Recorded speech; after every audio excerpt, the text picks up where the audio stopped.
Hello my students, हम लोग last class में parallel operation of two transformers के बारे में स्टडी की, जिसमें हमने बात किया था कि हम लोग आगे बात करेंगे कि किस तरह से हम लोग मैंडेटरी कंडीशन को डिसाइड करते हैं, जैसे same transformation ratio, same per unit impedance, like that, same voltage polarity. Okay, तो यहाँ पे उसको हम लोग जिक्र करेंगे load sharing of two single phase transformer. दो सिंगल फेज ट्रांसफार्मर है, transformer A and transformer B. Okay, तो पैरेलल करने का कनेक्शन क्या है, पहले सेम सोर्स होना चाहिए, तो सेम सोर्स यानी कि सेम कॉमन सोर्स होना चाहिए। कॉमन सोर्स ऑफ सप्लाई हमारा भी है। सेम लोड होना चाहिए, तो सेम लोड वोल्टेज है वी एल, लोड करंट हमारा आई एल है। ओके, ट्रांसफार्मर ए, ये ट्रांसफार्मर ए हो गया है ना, और ये ट्रांसफार्मर बी हो गया। ओके, ट्रांसफार्मर ए का अपना ट्रांसफॉर्मेशन रेशियो है के ए, तो के ए को K/1 भी लिख सकते हैं, और ये क्या हो गया KB/1 लिख सकते हैं हम लोग। ओके, ट्रांसफार्मर ए का ZA जो है और ट्रांसफार्मर बी का ZB, ये है equivalent impedance referred to secondary, यानी कि प्राइमरी को भी सेकेंडरी रिफर कर लिए, इस प्राइमरी को भी सेकेंडरी रिफर कर लिए, तो ZA हो गया ट्रांसफार्मर ए का equivalent impedance refer to secondary, ZB हो गया ट्रांसफार्मर बी का equivalent impedance refer to secondary.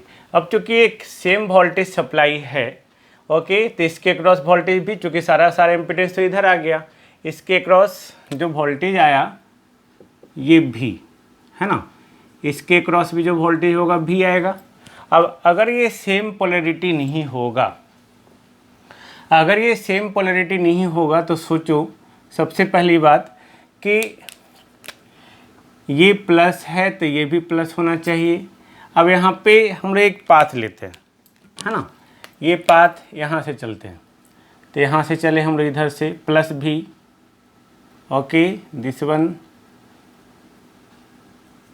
यहाँ क्या, या प्लस तो ये माइनस, तो ये माइनस भी जो पोलैरिटी पहले मिली, तो माइनस भी प्लस भी माइनस भी, दिस वन, तो प्लस भी माइनस भी इक्वल टू व्हाट, 0। तो अगर ये सेम पोलैरिटी नहीं होता, ओके, या करेक्ट पोलैरिटी नहीं होता, तो मान लेते हैं यहाँ पे प्लस है तो ये यहाँ माइनस हो जाता, यहाँ प्लस होता, तो प्लस भी या प्लस भी इक्वल टू 2 भी, टोटल वोल्टेज 2 भी आ गया इस सर्किट में।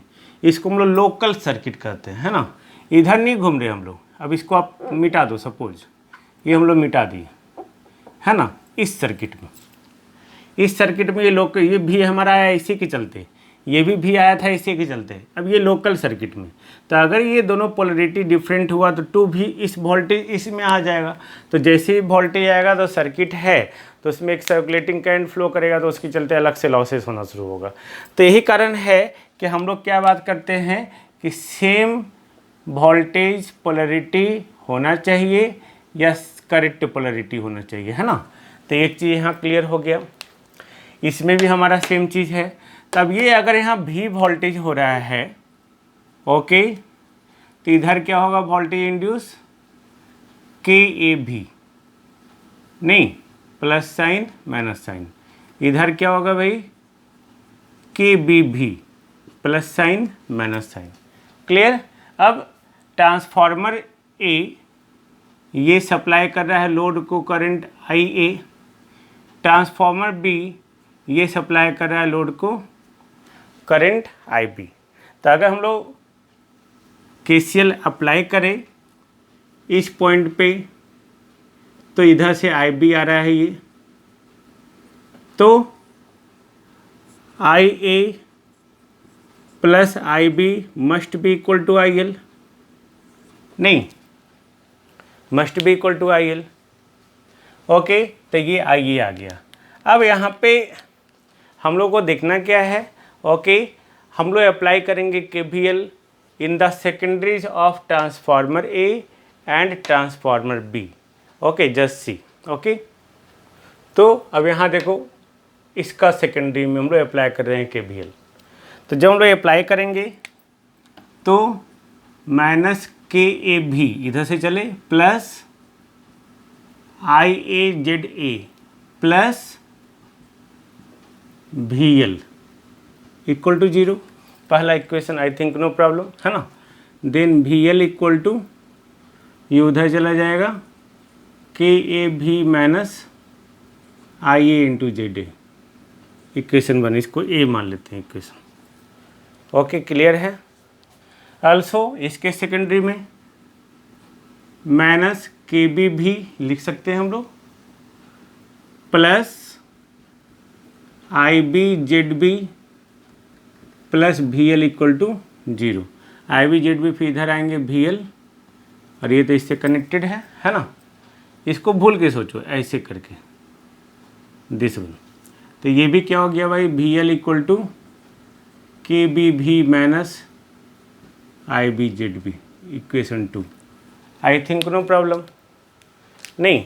अब यहाँ पे अगर इक्वेशन 1 और इक्वेशन 2 के कॉरस्पॉन्डिंग इक्वेट करेंगे तो देखो ये भी वी एल, ये भी वी एल है ना। तो इसको लिख सकते हैं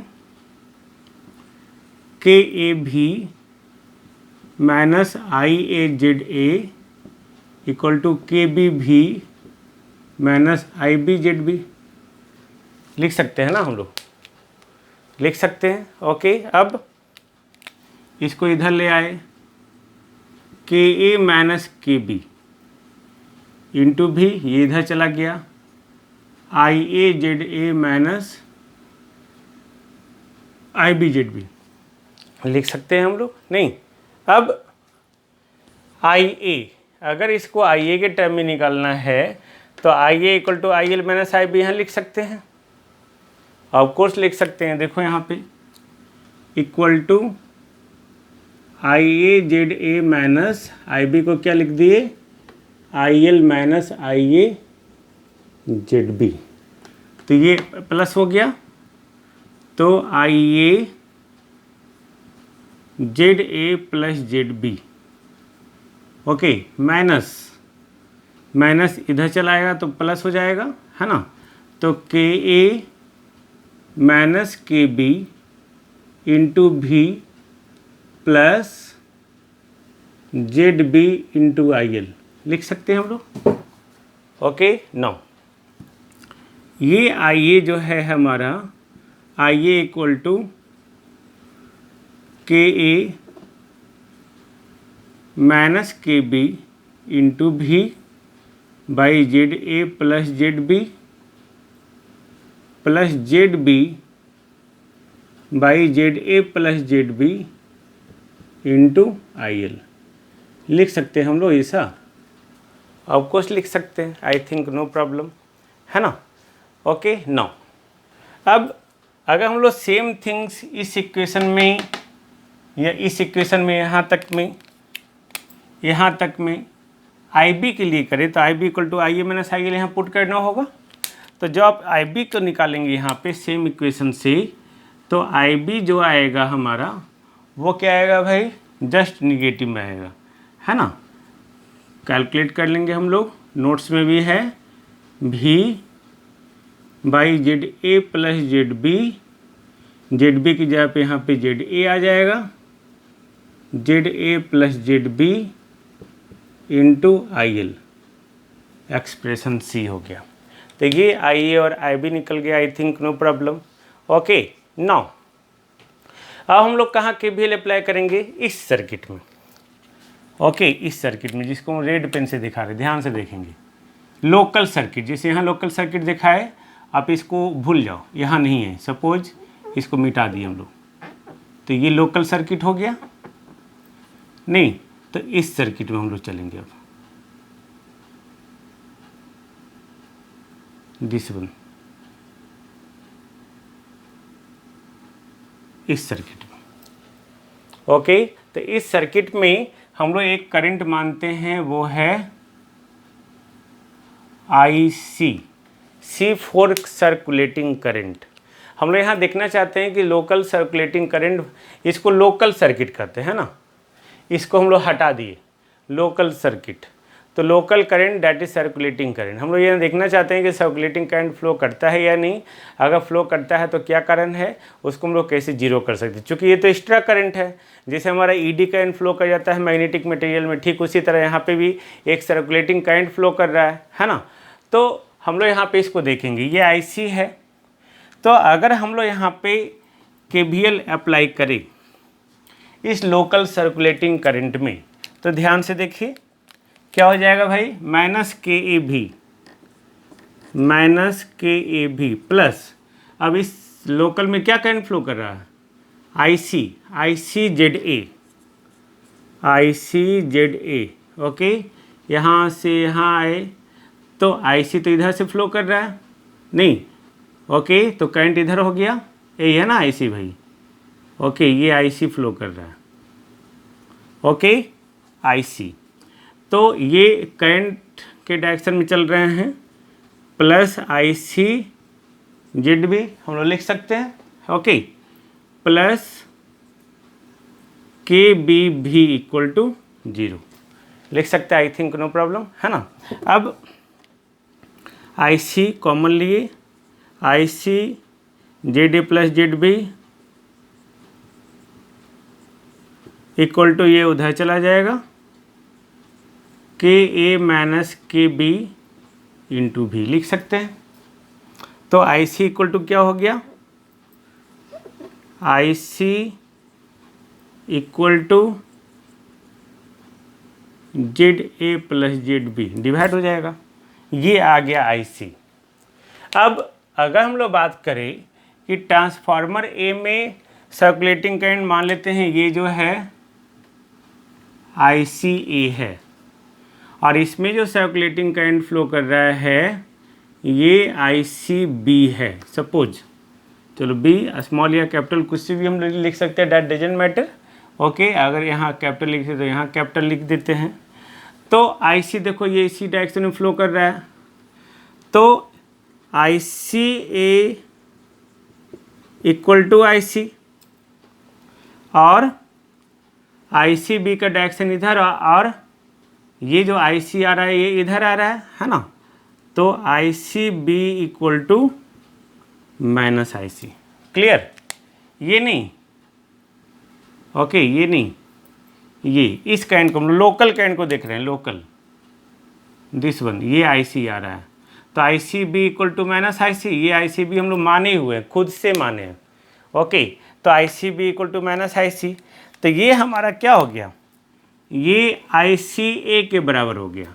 अगर कोई पूछ दे कि आई सी बी तो माइनस आई सी, तो माइनस आई सी यानी कि के B minus K A into V by Z A plus Z B, नहीं तो हम लोग लिख सकते हैं यहाँ पे देखो इसको इक्वल टू, ये क्या है हमारा, यहाँ देखो ध्यान से, यही है हमारा आईसी सर्कुलेटिंग करंट।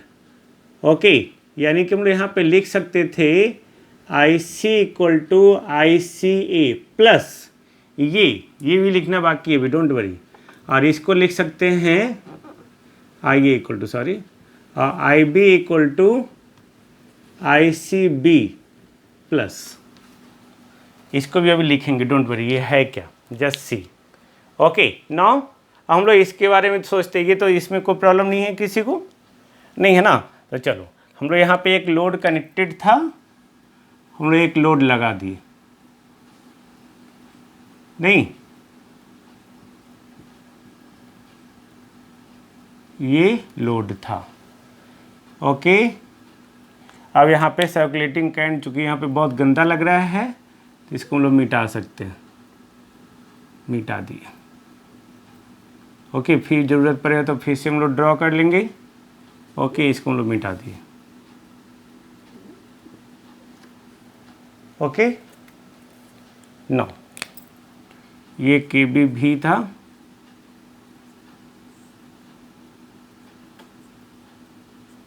ये आई बी, हाँ ये आई बी,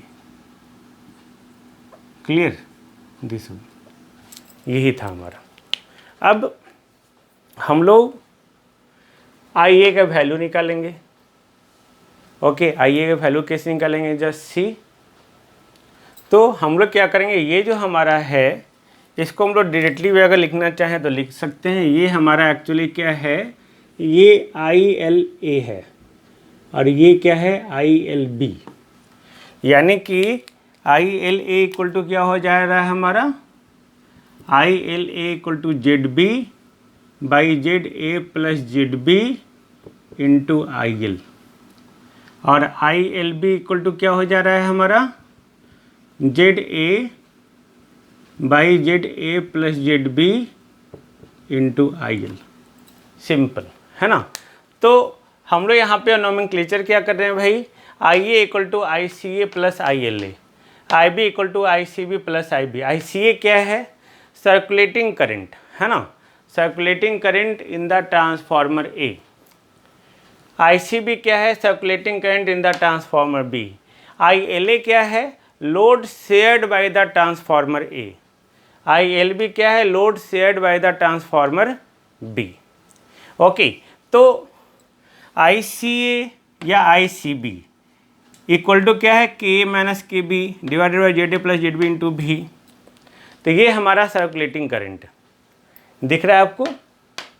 तो सर्कुलेटिंग करंट हमारा जीरो कैसे होगा, वो जीरो तभी होगा जब ट्रांसफॉर्मेशन रेशियो KA और KB का वैल्यू क्या हो जाए, बराबर हो जाए, है ना। ना सी, मैंने पहले ही बोला था कि पैरेलल ऑपरेशन ऑफ ट्रांसफार्मर में ट्रांसफॉर्मेशन रेशियो डिजायरेबल है कि बराबर होना चाहिए, बट मैंडेटरी नहीं है। अगर नहीं हुआ बराबर तो क्या होगा, ये जो लोड करंट, ये जो ट्रांसफार्मर सप्लाई कर रहा है करंट को, जिसका दो कंपोनेंट है, एक सर्कुलेटिंग करंट और दूसरा load shared by the transformer. तो अगर ट्रांसफॉर्मेशन रेशियो सेम नहीं हुआ, यानी कि K इक्वल टू KB नहीं हुआ, तो सर्कुलेटिंग करंट फ्लो करे, एक्स्ट्रा लॉस होते रहेगा, बस यही होगा, है ना। जो कनेक्ट करने के बाद सेकेंडरी कंडीशन। लेकिन हम लोग चाहेंगे क्या कि लॉसेस ना हो, तो उसके लिए हम लोग जो ट्रांसफार्मर यूज़ करेंगे वो सेम ट्रांसफॉर्मेशन रेशियो होना चाहिए, है ना। यानी कि अगर KA और KB आपस में बराबर हो जाए, है ना, अगर KA और KB जो है आपस में बराबर हो जाए, if transformation ratios are equal, then circulating current equal to what, zero. Then हम लोग बोल सकते हैं for the parallel operation of transformer transformation ratio must be same, okay, just for the zero circulating current, है ना। Okay, clear है now. तो हम लोग यहाँ तक आ गए, ओके, एक्सप्रेशन में हम लोग यहाँ तक आ गए। अब हम लोग यहाँ पे जो देखेंगे वो हम लोग क्या देखेंगे, load current shared by the transformer. I think इसका कोई यूज नहीं है, आप लोग सब समझ गए हो इसकी बातें, है ना। ना हम लोग अगर रिलेशन देखना चाहें, relation between the load components and its impedance, okay, तो ILA ILB ये है, this one ILA equal to this, ILB equal to this, okay. तो अगर हम लोग ILA बाई ILB निकालते हैं तो डिवाइड करो, ZB बाई ZA हो जाएगा, सिंपल। तो ZB बाई ZA यानी कि ये क्या बता रहा है कि load current is inversely proportional to impedance, equivalent impedance actually, यानी कि जिस ट्रांसफार्मर का इक्विवेलेंट इम्पिडेंस कम होगा वो ज़्यादा लोड करंट फ्लो करवाएगा, और जिसका ज़्यादा होगा उसको कम लोड शेयर करेगा, है ना। सिंपल सी बात है, ओके। यानी कि load current supplied by each transformer is inversely proportional to their impedance, है ना। कि अगर Z इक्विवेलेंट जिसका कम होगा उसके कॉरस्पॉन्डिंग लोड करंट ज़्यादा फ्लो करेगा। I think no problem in this case, है ना। नाउ अगर हम लोग यहाँ पे बात करना चाहें कि relation between load VA and impedance, load VA और इम्पिडेंस के बीच का रिलेशन क्या होगा, तो ILA ILB पता है हम लोग को। अगर दोनों तरफ हम लोग VL मल्टीप्लाई कर दे तो सिंपल देखो, VL मल्टीप्लाई करेंगे तो VL ILA equal to ZB by ZA plus ZB into VL IL लिख सकते हैं हम लोग। हम लोग लिख सकते हैं इसको VL इंटू IL। ओके, तो ये हमारा हम लोग लिख दिए। तो इसको हम लोग क्या लिख सकते हैं? इसको हम लोग लिख सकते हैं क्या भाई? SLA equal to ZB by ZA plus ZB into SL। Simple. नहीं, अब हम लोग अगर ILB के साथ मल्टीप्लाई करें तो VL ILB equal to ZA by ZA plus ZB into VL IL लिख सकते हैं हम लोग, है ना। नाउ इसको क्या लिखेंगे? ये हमारा load shared by the transformer B equal to ZA by ZA plus ZB into SL। Clear. अब हम लोग दोनों को क्या कर देंगे? डिवाइड करेंगे। जब डिवाइड करेंगे तो क्या आएगा? ZB बाई ZA, यानी कि SL is inversely proportional to impedance. Of course मैं बार बार बोलता हूँ, इतना कैलकुलेशन का नीड ही नहीं है। जो ट्रांसफार्मर लोड ज़्यादा शेयर कर रहा है यानी कि लोड VA ज़्यादा होगा, है ना। यानी कि Z इक्विवेलेंट जिसका कम होगा, ओके, लोड वो ज़्यादा शेयर करेगा। Suppose ZA is greater than ZB, transformer A का इक्विवेलेंट इम्पीडेंस, ट्रांसफार्मर B का इक्विवेलेंट इम्पीडेंस, तो कौन ज़्यादा लोड शेयर करेगा? ट्रांसफार्मर A जो है ट्रांसफार्मर B से ज़्यादा लोड शेयर करेगा। I think no problem regarding this, है ना। यानी कि हम लोग बोल सकते हैं load VA is inversely proportional to their equivalent impedance of the transformer. Okay, then this is the load sharing of two single phase transformer, जिसमें बहुत सारी बातें क्लियर होती है। पहला कि सर्कुलेटिंग करंट जीरो तभी होगा जब सेम ट्रांसफॉर्मेशन रेशियो होगा। दूसरा, जिसका पर यूनिट इम्पीडेंस ओके ज़्यादा होगा, यानी कि ZA ज़्यादा होगा, ZB ज़्यादा होगा, वही सेम चीज़ हुआ। जिसका ज़्यादा हुआ वो कम लोड शेयर करेगा, जिसका कम होगा वो ज़्यादा लोड शेयर करेगा, है ना। तो ये कंक्लूजन था इतना मैथमेटिकल का। ये एग्ज़ाम में आएगा सेमेस्टर में, कॉम्पिटिटिव में। ओके, देन आई थिंक आपको कोई भी प्रॉब्लम हो then contact me. Okay, I am always available to you. Thank you.